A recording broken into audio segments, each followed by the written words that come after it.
Gandhi. So next topic చూసుకుంటే కోకాపేట ఎకరం 137 కోట్లు భాగ్యనగరి భూమి మరో రికార్డ్.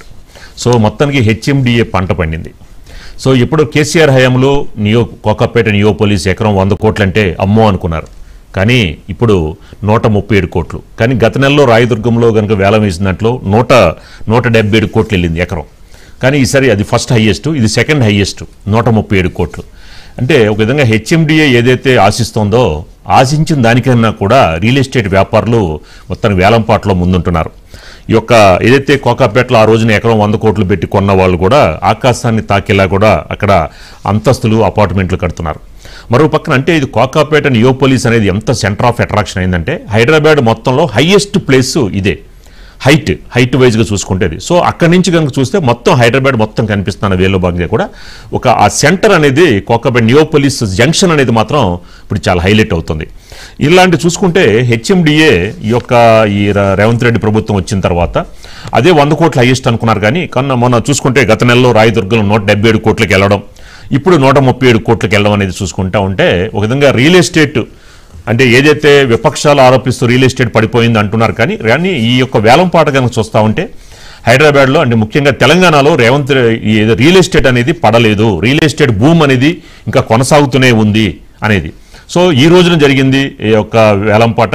అలాగే మరొక రేపు 28న మరొక వేలంపాట ఉండబోతోంది హెచ్ఎండిఏ. తర్వాత డిసెంబర్ 3వ తారీఖు 5వ తారీఖులో కూడా హెచ్ఎండిఏ వేలంపాట పెట్టబోతోంది. సో ఈ యొక్క భూమి చూసుకుంటే నిజంగానే ఈ రీల్ భూమా లేదా ఇది బలం కాదు వాపు అని కొన్ని ఆరోపణలు వస్తున్నాయి. అసలు ఇది ఎంత మేర ఇది సస్టైన్ అవ్వగలదు అనే అంశానికి సంబంధించి మనకి మరింత ఇన్ఫర్మేషన్ మా ప్లానింగ్ ఎడిటర్ సురేష్ అందిస్తారు. సురేష్ గారు, ఏంటి అసలు చూస్తా ఉంటే 100 కోట్లు అంటే అమ్మో అనుకున్నాం, తర్వాత 177 కోట్లకి వెళ్ళింది, ఇప్పుడు 137 కోట్లకు పడిపోయింది. ఏంటి అంటే రేవంత్ రెడ్డి హయాంలో రియల్ ఎస్టేట్ పడిపోయిందని కొన్ని ఆరోపణలు వస్తున్న నేపథ్యంలో లేదు రియల్ ఎస్టేట్ భూమి అలా కొనసాగుతోందని ఒక సిగ్నల్ అనుకోవచ్చా, లేదు ఇది బలం కాదు వాపు అని కొంతమంది చేస్తున్నారు కామెంట్స్, ఎలా చూడొచ్చు అంటారు? సీతారామరాజు గారు, ఇప్పుడు నియోపోలిస్ కోకాపాట్లో నియోపోలిస్ డెస్టినేషన్ అంటే మొత్తం మీద అసలు ఇక మీరు అన్నట్టుగా లగ్జరీ ఆ ఏరియా అని అంటే ఇప్పుడు కోకాపేట నియోపోలిస్ మీరు చెప్పినట్టు ఇక్కడ ఏంటంటే 100 నుంచి 150 అడుగుల ఇంటర్నల్ రోడ్స్, అతి సమీపంలో ఓఆర్ఆర్, ఎంత హైట్ అనేది పరిమితి అనేది ఎక్కడ కూడా అక్కడ లేదంట. ఇప్పుడు ఏదైతే ఇప్పుడు మీరు చెప్తున్నట్టుగా అంటే ఇవాళ ఆక్షన్లో దాదాపు 9 ఎకరాలు ఒక ప్లాట్లో ప్లాట్ నెంబర్ 18లో 531 ఎకరాలు ఎంఎస్ఎన్ సంస్థ రియాలిటీ సంస్థ ఎకరా 137 కోట్ల 25 లక్షలు ప్రకటించారు. 25 లక్షలకి వేలంపాట పార్టిసిపేట్ చేశారు. అదేవిధంగా ఇంకొకటి ప్లాట్ నెంబర్ అతిపెద్ద ప్లాట్లు ఈ రెండే అంట. ఇంకో ప్లాట్లో 4 ఎకరాల 59 సెంట్లు, దానికి కూడా దాదాపు 137.25 లక్షలు ఎకరాకు పెట్టారు.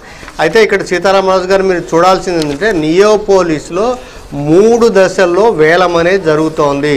తొలి దశలో ఫిబ్రవరి అంటే జూన్ 2021లో 49 ఎకరాలు, మీరు చెప్పింది 2023 ఆగస్టులో ఇదే ఎంఎస్ఎన్ రియాలిటీ ఎకరా 100 కోట్ల 75 లక్షలకి అక్కడ వేలం చేసి తగ్గుతున్నారు. ఇప్పుడు అంటే ఎందుకు ఇంత పెట్టగలిగారంటే ఈ ఎంఎస్ఎన్ ఇప్పుడు ఏంటంటే 7.7 ఎకరాలను ఎప్పుడైతే 23లో దక్కించుకుందో ఎంఎస్ఎన్ రియాలిటీ ఇప్పుడు 5 టవర్లను నిర్మిస్తోంది. ఒక్కొక్క టవర్లో 4 బెడ్రూమ్ 5,250 స్క్వేర్ ఫీట్ తోటి. దాని వాల్యూ ఎంతో తెలుసో సీతారామరాజు గారు, అఫీషియల్గా 7 కోట్ల 70 లక్షలు ఒక ఫ్లాట్ అంత అంటే హైలీ కాస్ట్లీ ఏరియా కింద ఇప్పుడు మనం దాన్ని ఆ కోకాపేటను చూసుకోవచ్చు. వాళ్ళు అఫీషియల్గా ప్రకటించారు 7.7 కోట్లలో 5 టవర్లు 655 రెసిడెన్షియల్ ఫ్లాట్స్, ఒక్కొక్క 4 బెడ్రూమ్లకి 7 కోట్ల 70 లక్షలు ఆ రకంగానే వేలం చేశారు. ఇప్పుడు మొత్తం మీద ఇప్పుడు 3వ దశలో 5,000 కోట్ల అంచనాతోటి హెచ్ఎండిఏ వాళ్ళు 5,000 కోట్ల అంచనాతో చేశారు. నియోపోలిసు ఇంకోటి గోల్డెన్ మైల్ లేఅవుట్, ఈ ఎక్కడైతే నియోపోలిస్ ఉందో అప్సెట్ ప్రైసే ఎకరా 99 కోట్ల కింద నిర్ణయించారు సీతారామరాజు గారు. అయితే ఇంకొకటి ఏంటంటే మీరు చెప్పారు 177 కోట్లు ఇది, అదేంటంటే రాయదుర్గం నాలెడ్జ్ సిటీ అది మనకి ఇండస్ట్రియల్ ఇన్ఫ్రాస్ట్రక్చర్ కార్పొరేషన్, ఇది హెచ్ఎండిఏ ఆ ల్యాండ్కి ఈ ల్యాండ్కి, ఎందుకంటే అది హైదరాబాద్ నడిబొడ్డులో దానికి కమర్షియల్ కూడా దాని వాల్యూ.